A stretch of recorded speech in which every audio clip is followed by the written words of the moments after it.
May peace be with you. May peace be with you.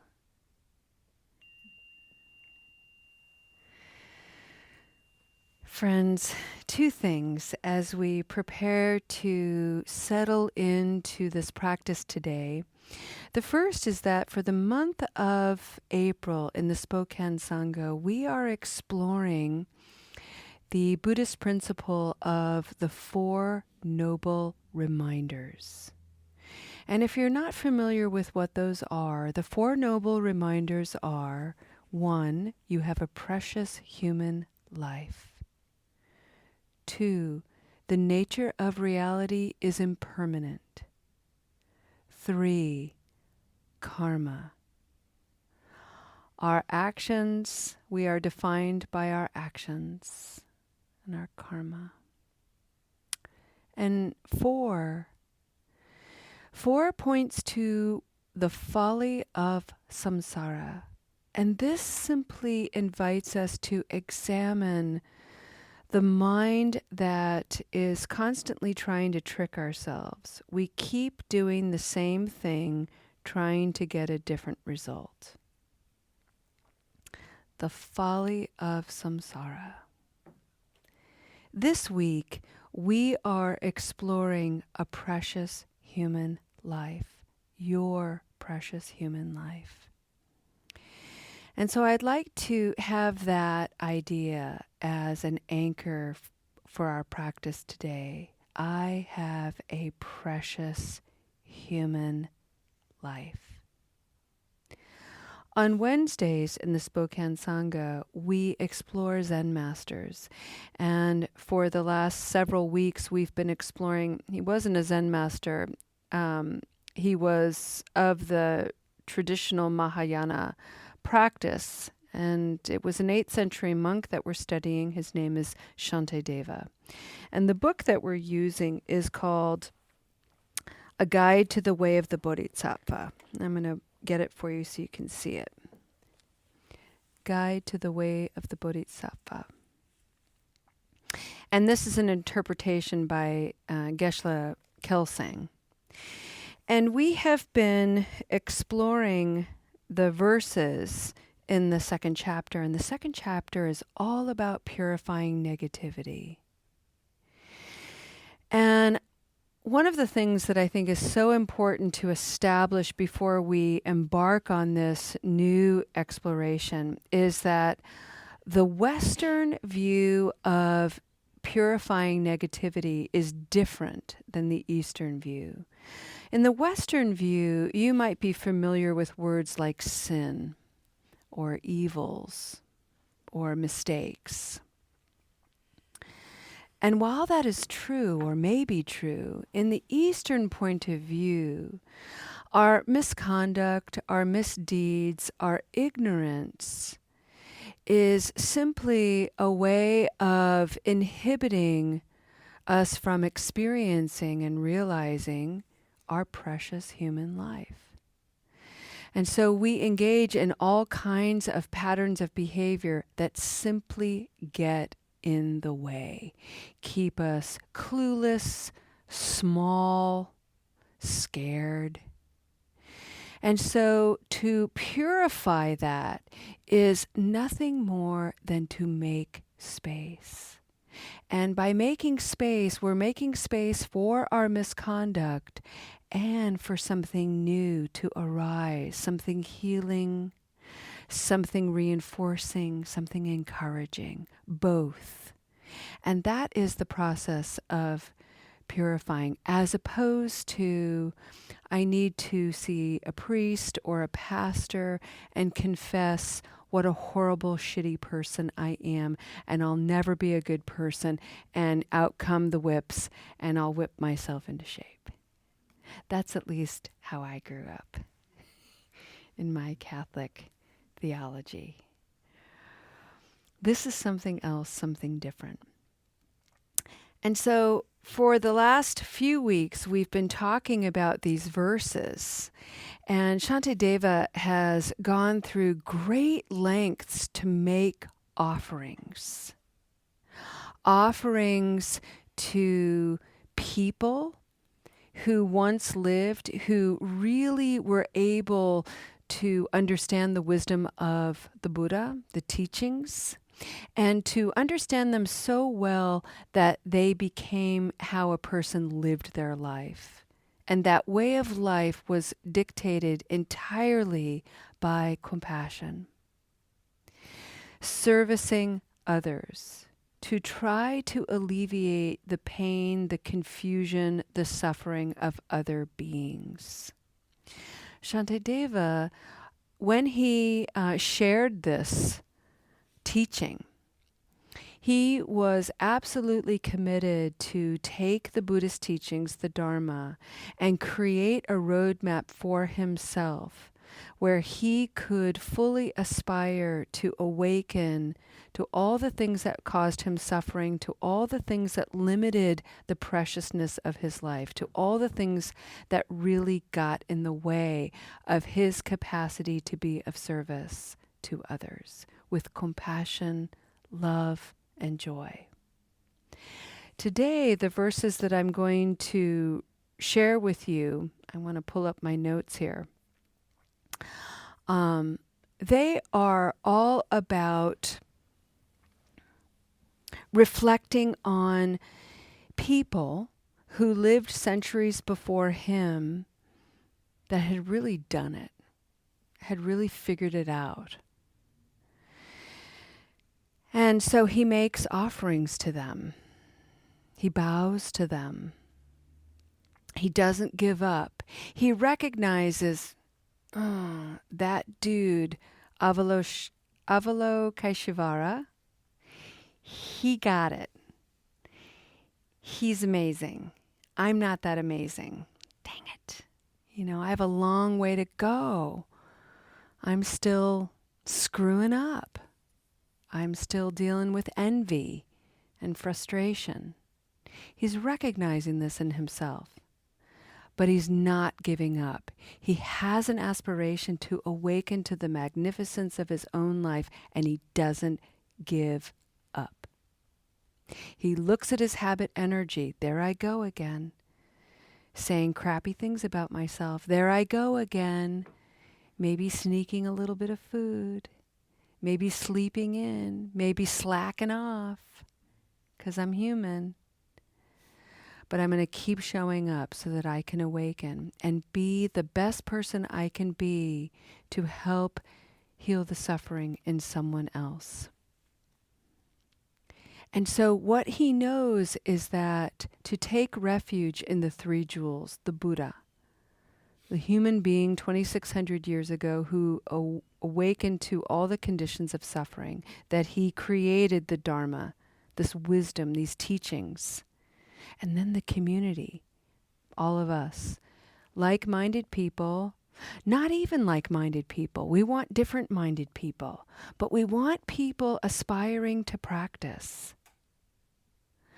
People who challenge us. People who don't just agree with us because it sounds good. People who don't just fall in line. But people who have the courage to go, whoa, I don't really agree with that. That doesn't sit well with me. And then to be able to say, well, what does sit with me? This is my precious life. How can I make this wisdom come alive in me? And one of the things he does in this chapter and in these verses that I'm going to read for you today is he confesses, for lack of a better word, to these ancient ones, these able ones, he calls them. But he doesn't confess in the way of, please forgive me, I'm such a horrible person and I've slacked off on my aspirations.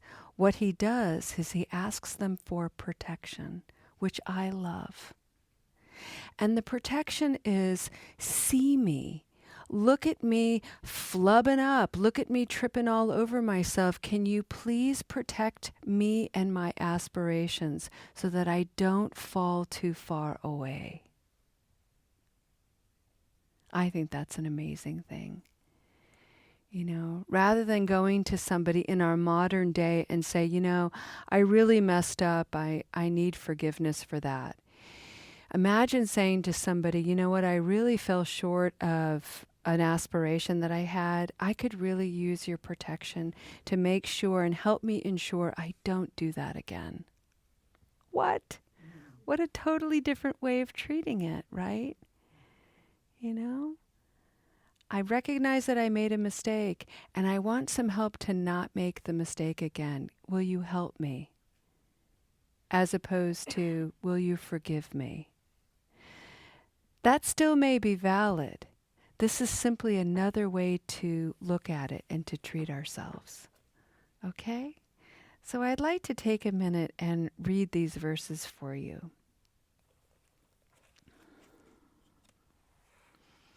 And yes, Lo, I'm going to put on my glasses. Alrighty, friends. Here we go. These are the words of Shantideva as interpreted by Geshe Kelsey.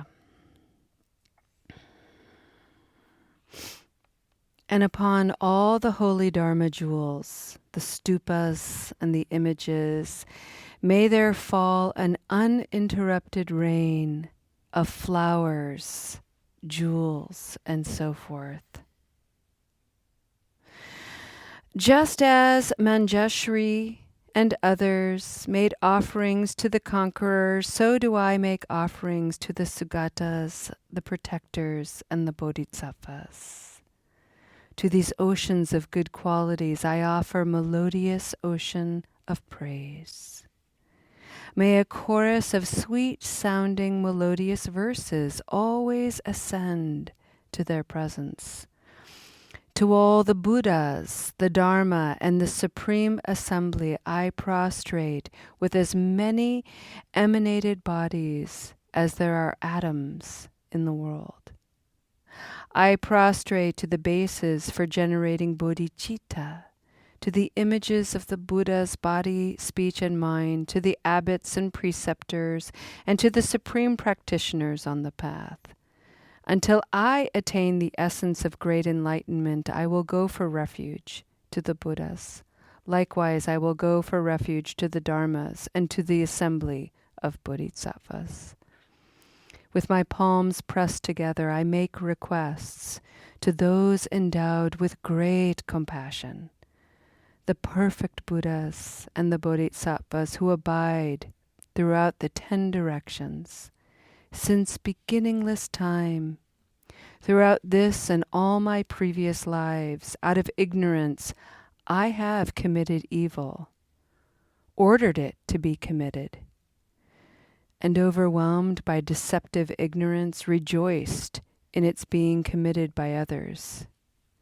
Seeing all these to be grave mistakes, from the depths of my heart, I confess them to the holy beings.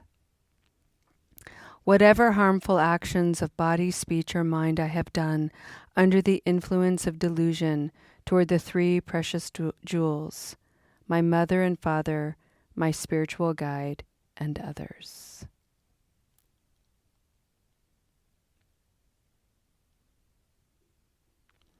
All the extremely unbearable evil actions committed by me, an evil person, polluted by many faults, I confess before the deliverers, the enlightened beings.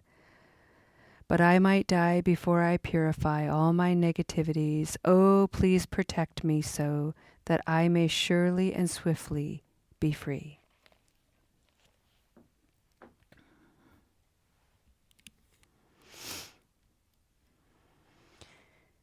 So remember, friends, this is an 8th century dude in India. Different culture, different time, pretty heavy-handed on the sin, on the ignorance. But you know, if you think about it, we're not that much different, are we, when you take a moment to think about, in the privacy of your own mind, how do you talk to yourself? What's the voice of your judgment?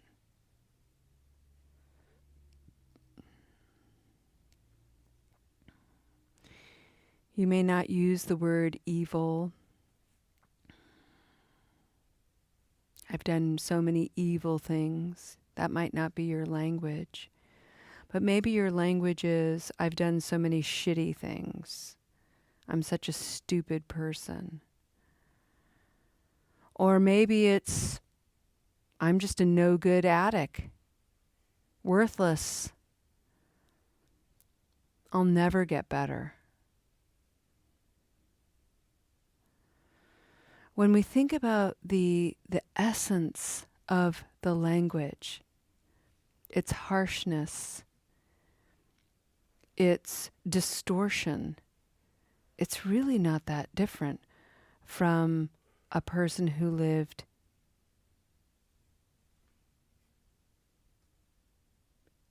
in the 8th century.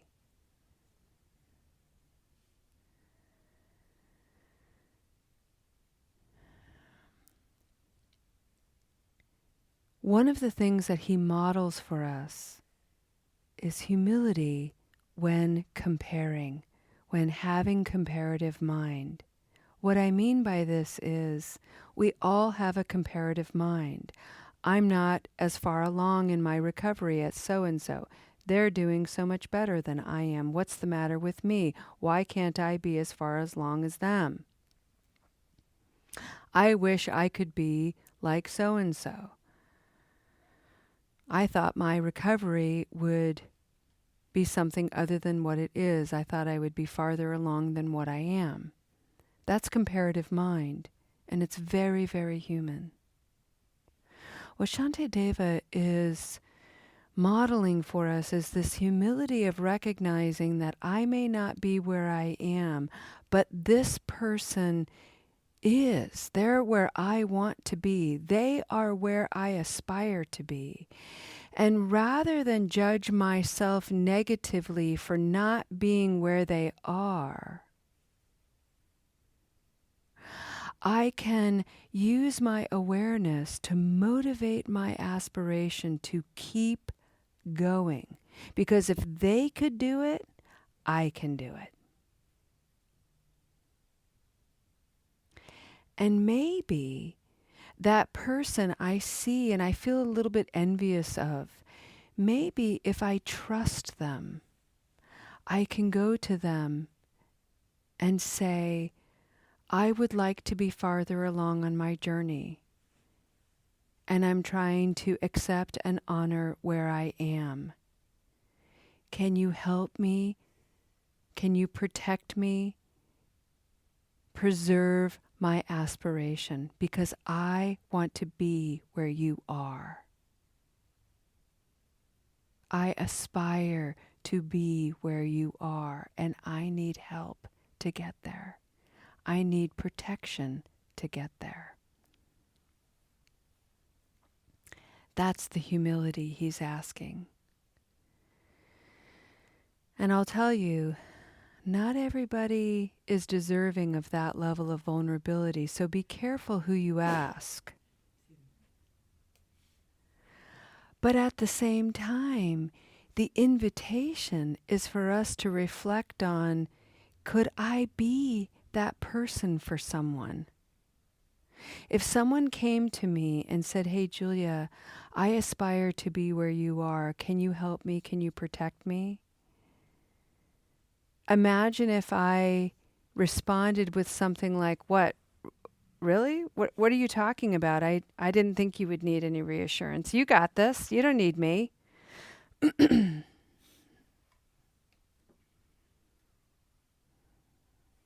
Not a very supportive response. So I aspire to be someone who can respond with compassion. Julia, I aspire to be where you are. Can you help me and protect my aspirations? I am so honored you would trust me with that request. And I aspire to be worthy of that trust. Yes, I will help.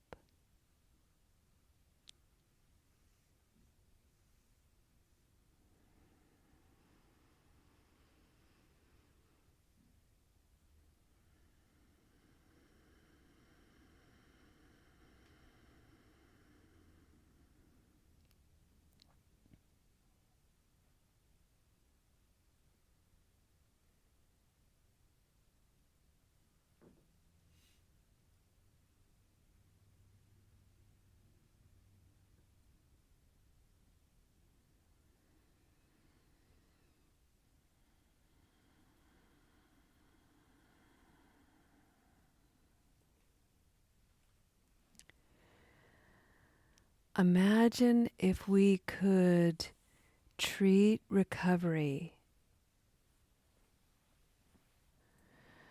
as a threshold into which we open up into this broad space where we're bright and alert. We're free from the dullness that happens with intoxicants. We really get to tap into our courage, where for years maybe we denied our courage. We didn't think we could handle the pain.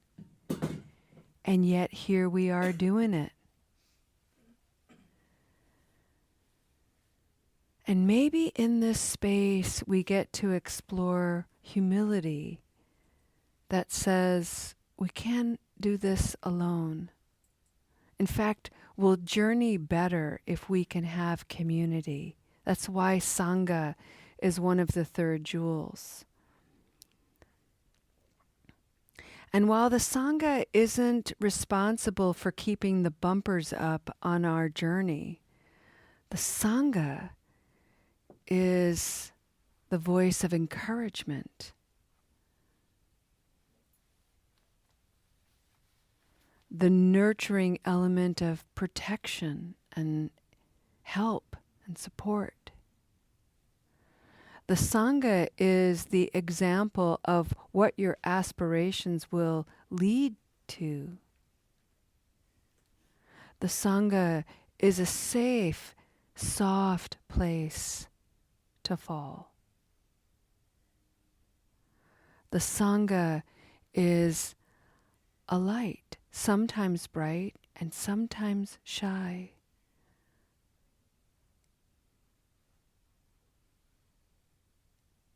The Sangha is a mirror,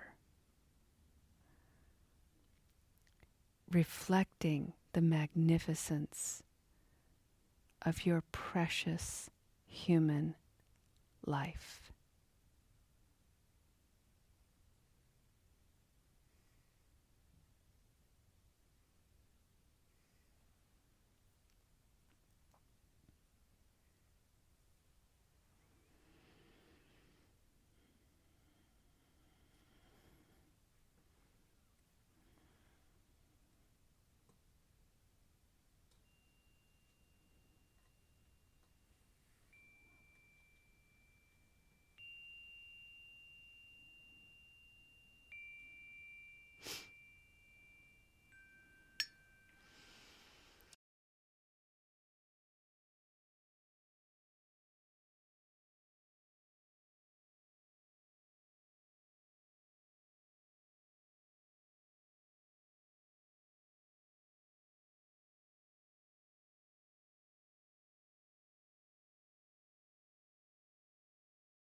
I'd like to end it there and end our practice today with a dedication of merit. And I invite you to just come back and take a noble posture. And you can stay standing if you want to, Cami, that's perfectly fine. And if you're in your body, you need to move a little bit, that's okay. Just allow yourself to be for a moment. Turn an inward gaze, and I would just like to simply call to mind the effort you took to be here today. I'd like to call to mind that if not for the kindness of many, many people you will never meet, people you will never know, their efforts, their actions in life helped you, supported you in being here today. The people who lay the pavement, the people who build the sidewalks, the people who fix your cars or the bus or the van or however you got here, all the people who were instrumental in making clothes, the clothes that you're wearing, the food that you've eaten, the cushions upon which we sit, the chairs, so many people just like you, just like me, created this opportunity for us to gather here today and practice. So we take a minute, hands to the heart, as Shantideva invites us, aspiring to continue to recover our whole selves in this precious human life. Beside all of our misdeeds are all of our good deeds, all of the good deeds of others. Peace be with you, and peace be with me. Namaste.